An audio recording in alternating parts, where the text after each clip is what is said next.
2026년 3월 10일 현대차 울산 공장의 조립 라인이 멈춥니다. 거제 조선소에선 배 한 척이 바다로 나가지 못하고 있죠.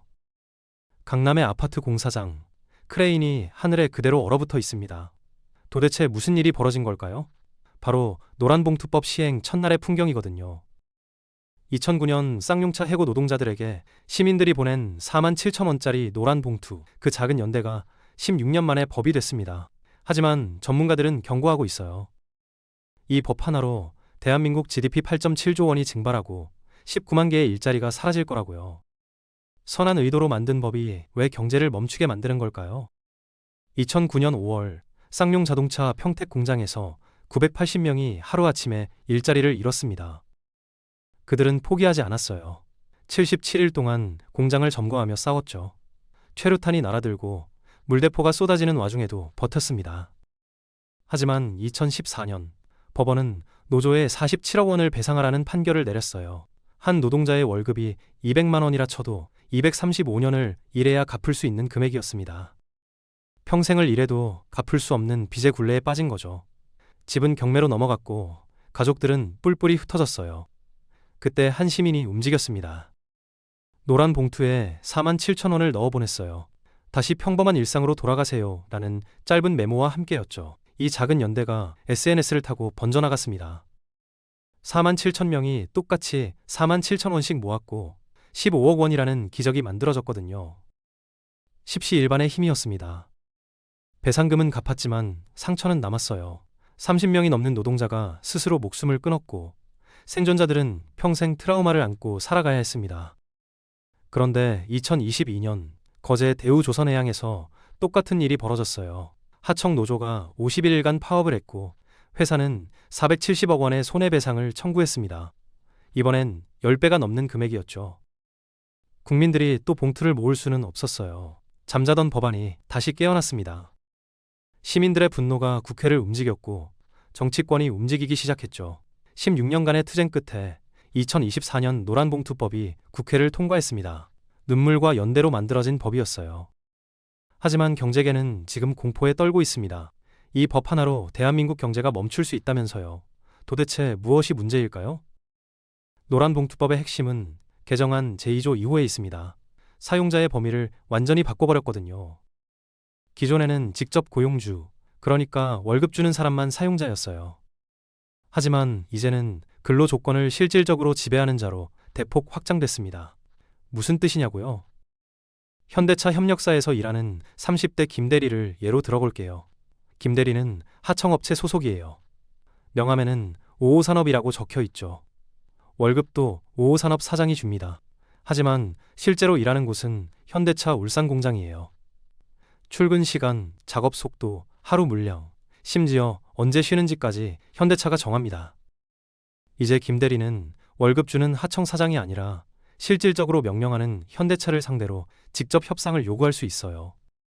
빌라 세입자가 관리인한테 월세 깎아달라고 하는 게 아니라 건물주를 직접 찾아가서 나랑 협상하세요 라고 말하는 거나 마찬가지입니다. 현대차 입장에서는 어떨까요? 1차, 2차, 3차 협력사가 수백 개예요. 각 회사마다 노조가 있고 이제 그 모든 노조가 현대차 본사 문을 두드릴 수 있습니다. 하루에 10개 노조가 찾아와도 이상하지 않은 거죠. 협상 테이블이 끝없이 이어지는 겁니다. 정부가 급히 가이드라인을 발표했어요. 이런 경우는 사용자고 저런 경우는 아니다 기준을 제시했죠. 하지만 경영계는 여전히 불안해하고 있습니다. 기준이 너무 모호해서 결국 법정에서 다툴 수밖에 없다면서요. 삼성, 현대, LG 같은 대기업들이 매일 소송에 시달릴 거라는 전망이 나오고 있어요. 과연 누가 진짜 주인인지 이제 법원이 일일이 판단해야 하는 시대가 온 겁니다. 법이 바꾼 건 사용자 정의만이 아닙니다. 노동쟁의의 범위도 완전히 뒤집어 놓았어요. 기존에는 임금, 복지, 근무시간 같은 근로 조건에 대해서만 파업할 수 있었습니다. 노사가 결정할 수 있는 것들이었죠. 하지만 이제는 경영상 결정까지 쟁의 대상이 됐어요. 무슨 뜻이냐고요? 회사가 적자에 허덕이다가 공장을 베트남으로 이전하기로 결정했다고 칩시다. 원래는 경영진의 고유 권한이었어요. 노조가 반대해도 최종 결정은 회사가 내렸죠. 하지만 이제는 다릅니다. 노조가 공장 이전은 우리 일자리를 없애는 거니까 근로조건 변경이다라며 파업할 수 있어요. 회사 매각도, 구조조정도, 심지어 신규 투자 결정까지 노조의 동의 없이는 추진하기 어려워진 겁니다. 반도체 산업을 한번 볼까요? 삼성전자가 새로운 공정 투자를 6개월 늦추면 어떻게 될까요? TSMC한테 시장을 다 빼앗기는 거예요. 수조 원의 손실이죠. 하지만 노조가 투자 계획에 우리 의견도 반영하라며 협상을 요구하면 회사는 어쩔 수 없이 멈춰야 합니다. 한 경제 전문가는 이렇게 분석했어요. 경영권이라는 고유 권리가 사실상 노조의 동의 없이는 행사될 수 없는 구조가 됐다고요. 더 큰 문제는 해석의 여지예요. 모든 경영 활동이 결국 근로조건에 영향을 미친다고 볼 수 있거든요. 신제품 개발? 그거 성공하면 보너스 늘어나니까 근로조건이죠. 공장 자동화? 일자리 줄어드니까 근로조건입니다. 이런 식으로 확대 해석하면 파업이 일상화일 수밖에 없어요. 기업이 숨쉴 공간이 사라지는 겁니다. 세 번째 독소 조항은 개정안 제3조입니다. 손해배상 청구 방식을 완전히 바꿔놨어요. 불법 파업으로 회사가 손해를 입었다고 칩시다. 원래는 전체 손해액을 노조에 청구할 수 있었죠. 하지만 이제는 다릅니다. 각 조합원 개인별로 손해액을 특정해서 입증해야 해요. 무슨 뜻이냐고요? 울산 공장에서 3,000명이 파업에 참여했다고 칩시다. 회사는 하루에 100억의 손실을 입었어요. 이제 회사는 조합원 A가 오전 9시 23분에 3번 라인 밸브를 잠가서 정확히 3억 2천만 원의 손해를 입혔다는 식으로 증명해야 합니다. 조합원 B, C, D 모두 마찬가지예요. 3,000명 각각의 행위와 손해액을 원 단위로 특정해야 하는 거죠. 이게 가능할까요? 한 변호사는 이렇게 비유했어요. 10중 연쇄 추돌 사고에서 각 차량의 책임을 원 단위로 증명하라는 것과 같다고요. 현실적으로 불가능한 겁니다. 더 충격적인 건 또 있어요.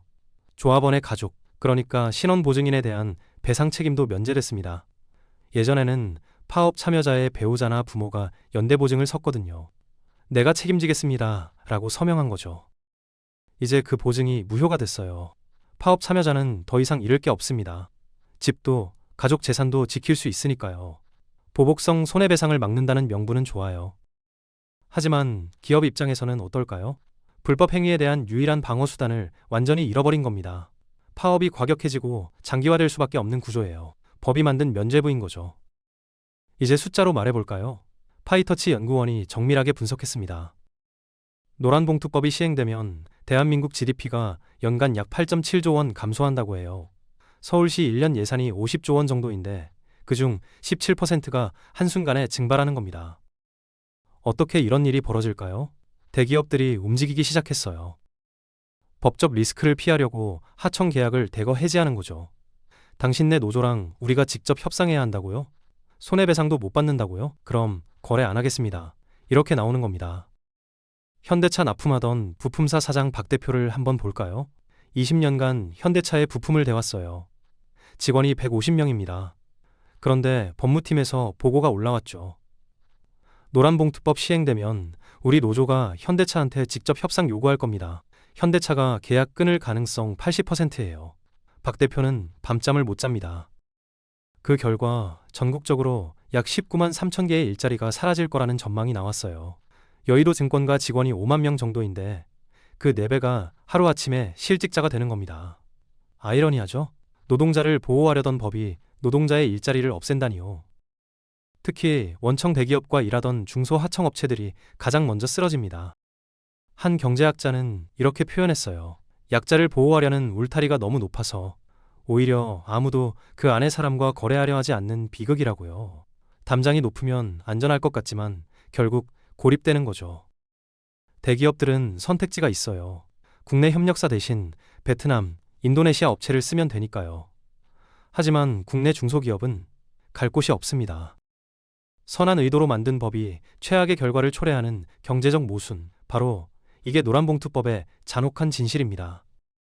구체적으로 어떤 일이 벌어질까요? 현대차 울산 공장부터 볼게요. 이 공장은 적시 생산 방식, 영어로 JIT라고 부르는 시스템을 씁니다. 부품이 필요한 시간에 딱 맞춰 들어오는 거예요. 창고에 재고를 쌓아두지 않죠. 효율적이지만 위험해요. 부품사 하나만 멈춰도 전체 라인이 서버리거든요. 2025년에 실제로 있었던 일입니다. 부품사 한 곳이 파업에 들어갔어요. 단 하루 만에 울산, 아산, 전주 공장 가동률이 30%로 떨어졌습니다. 완성차 5,000대를 못 만들었죠. 연관된 2차, 3차 협력사들이 연쇄적으로 쓰러지기 시작했어요. 도미노였습니다. 노란봉투법 시행 후에는 이런 파업이 훨씬 빈번해질 거예요. 부품사 노조가 현대차를 직접 상대로 협상을 요구할 수 있으니까요. 현대차가 거부하면 부당 노동행위로 몰려서 경영진이 형사처벌까지 받을 수 있습니다. 법적 함정이에요. 조선업은 더 심각합니다. 2022년 대우조선해양 파업을 기억하시나요? 51일간 멈췄어요. 11척의 배 인도가 늦어졌고 해외 선주들이 발을 동동 굴렀죠. 한국 조선소는 믿을 수 없다는 소문이 유럽 선주들 사이에 퍼졌어요. 신뢰도가 추락한 겁니다. 노르웨이의 한 선주는 계약을 중국 조선소로 돌렸어요. 법 시행 이후에는 이런 파업이 일상이 될 겁니다. 원청 조선소가 하청 노조와 협상을 거부하면 경영진이 감옥 갈 수도 있거든요. 기업들은 선택의 기로에 섰어요. 협상 테이블에 앉아서 끝없는 요구를 들어줄 건가, 아니면 한국을 떠날 건가. 2026년 3월 그 답이 나옵니다. 한국경영자총협회가 조사를 했습니다. 대기업 87%가 노사 관계가 악화될 거라고 답했어요. 더 충격적인 건 외국 기업들의 반응이었죠. 35.6%가 한국 시장 철수나 투자 축소를 검토 중이라고 밝혔습니다. 10곳 중 3곳이 떠날 준비를 하고 있는 겁니다. 주한 유럽 상공회의소는 아예 공개적으로 경고했어요. 교섭 상대가 누군지도 불분명하고 형사처벌 위험까지 있는 한국에서 사업하기 어렵다고요. 독일 자동차 부품사 한 곳은 이미 베트남으로 공장을 옮겼습니다. 20년 동안 한국에 있었는데 말이죠. 국내 기업들도 마찬가지예요. 삼성전자가 평택 반도체 공장 증설 계획을 전면 재검토하고 있다는 소식이 들립니다. SK온은 배터리 공장 신규 투자를 보류했어요. 법적 리스크 때문이죠. 한 반도체 업계 관계자는 이렇게 말했어요. 노조 10개랑 일일이 협상하면서 반도체 만들 수 있을 것 같아요. 우리는 베트남 가겠습니다. 베트남은 어떤가요? 노동 유연성이 높고 인건비는 한국의 3분의 1입니다. 정부가 외국 기업 유치에 적극적이고요. 한국보다 훨씬 편하게 공장을 돌릴 수 있어요. 이걸 오프쇼어링이라고 부릅니다. 생산 기지를 해외로 옮기는 거죠. 아이러니하게도 미국은 반대로 가고 있어요. 고용과 해고가 자유롭죠. 자본주의의 정점이라 불리는 나라예요. 국은 그 반대편으로 달려가고 있습니다. 규제를 높이고 유연성을 없애고 기업의 손발을 묶고 있어요. 투자 경쟁력이 떨어질 수밖에 없는 구조입니다. 2026년 상반기 외국인 직접 투자 통계를 주목해야 해요. 숫자가 급락한다면 엑소더스가 시작된 겁니다. 노란봉투법, 누구를 위한 법일까요? 표면적으로는 약자를 보호하는 법입니다. 하지만 현실은 다르게 흘러가고 있어요. 이 법은 강력한 대기업 정규직 노조의 울타리를 더 높여줄 뿐이에요. 현대차 울산 공장 정규직 노조는 이미 강합니다. 평균 연봉이 1억 원이 넘어요. 이제 협상력이 더 세지는 거죠. 반면 전체 노동자의 80%를 차지하는 중소기업 노동자들은 어떻게 될까요? 그들은 울타리 밖으로 밀려납니다. 대기업이 하청 계약을 끊으면 가장 먼저 일자리를 잃는 사람들이 바로 이들이거든요. 같은 공장에서 같은 일을 해도 차이가 생깁니다. 대기업 소속이냐 하청 소속이냐에 따라 임금이 2배 차이 나요. 보장도 완전히 다르죠. 이중 구조 문제가 더욱 심해지는 겁니다. 30대 이 대리를 한번 볼게요. 하청업체 소속이에요. 노란봉투법 덕분에 현대차를 상대로 협상할 권리를 얻었습니다. 하지만 현대차는 뭐라고 했을까요? 계약 해지하겠습니다. 이 대리는 보호받기는커녕 실직했어요.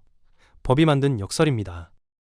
2026년 3월 이후 대한민국 노동시장은 극명하게 갈라질 겁니다. 강력한 보호를 받는 소수와 완전히 노출된 다수로요. 한 노동경제학자는 이렇게 경고했어요. 일자리의 질이 양극화되면서 청년들이 갈 수 있는 좋은 일자리의 문은 더욱 좁아질 것이라고요. 대기업 정규직 되기는 하늘의 별 따기가 되고 나머지는 불안정한 일자리만 남는 거죠. 보호해야 할 사람들이 오히려 더 큰 피해를 보는 차가운 현실. 이게 노란봉투법이 만들 미래입니다. 그렇다면 우리는 무엇을 봐야 할까요? 2026년 상반기 3가지 지표를 반드시 체크하세요. 첫 번째, 제조업 가동률입니다. 평소에는 75% 수준을 유지해요. 그런데 4월이나 5월에 70% 밑으로 떨어진다면 대규모 파업이 본격화됐다는 신호입니다. 공장들이 멈추기 시작한 거죠. 통계청 사이트에서 매달 확인할 수 있어요. 두 번째, 외국인 직접 투자, 영어로 FDI라고 부릅니다. 분기별로 발표되는데 투자 규모가 20% 이상 급감한다면 심각한 겁니다. 외국 자본이 한국을 떠나고 있다는 뜻이에요. 탈한국이 실제로 일어나는 거죠. 산업통상자원부가 분기마다 보도자료를 냅니다. 그걸 봐야 해요. 세 번째, 중소기업 부도율입니다. 원청이 하청 계약을 끊으면 중소기업들이 견디지 못하고 쓰러져요. 부도율이 2개월 연속 상승한다면 하청 생태계가 무너지고 있다는 경고입니다. 중소기업 중앙회에서 매달 통계를 공개합니다. 만약 이 세 가지 지표가 동시에 악화된다면 대한민국 경제가 실질적으로 멈춘 겁니다. 노란봉투법의 충격파가 현실이 된 거죠. 투자자들은 특히 주목해야 해요. 제조업 관련 주식, 자동차, 조선, 철강 같은 업종 말이에요. 가동률 떨어지고 투자 빠져나가고 협력사 부도나면 주가도 폭락합니다. 위험 신호를 실시간으로 감지해야 살아남아요. 숫자는 거짓말하지 않습니다. 2026년 3월부터 6월까지 이 세 지표를 놓치지 마세요. 대한민국 경제의 운명이 거기 담겨 있습니다. 노란봉투법은 16년 투쟁의 결실입니다. 선한 의도로 만들어졌죠. 하지만 경제는 냉혹해요. 결과와 숫자로 말하거든요. 8.7조 원의 GDP 손실, 19만 3천 개의 일자리 소멸이 우리 앞에 놓여 있습니다. 노사관계 협력 수준 최하위인 한국에서 갈등을 부추기는 제도가 하나 더 생긴 겁니다. 파국을 직시해야 해요. 법 시행까지 2달도 안 남았습니다. 기업과 노동계, 정부가 지혜로운 타협점을 찾길 기원합니다. 한 전문가가 당부했습니다. 정확한 숫자로 위험을 인지하고 대비하는 것만이 충격을 최소화하는 길이라고요. 2026년 3월 10일 전에 대비하세요. 당신의 일자리와 투자, 미래가 달려 있습니다. 오늘의 영상은 여기까지입니다. 시청해주셔서 감사합니다.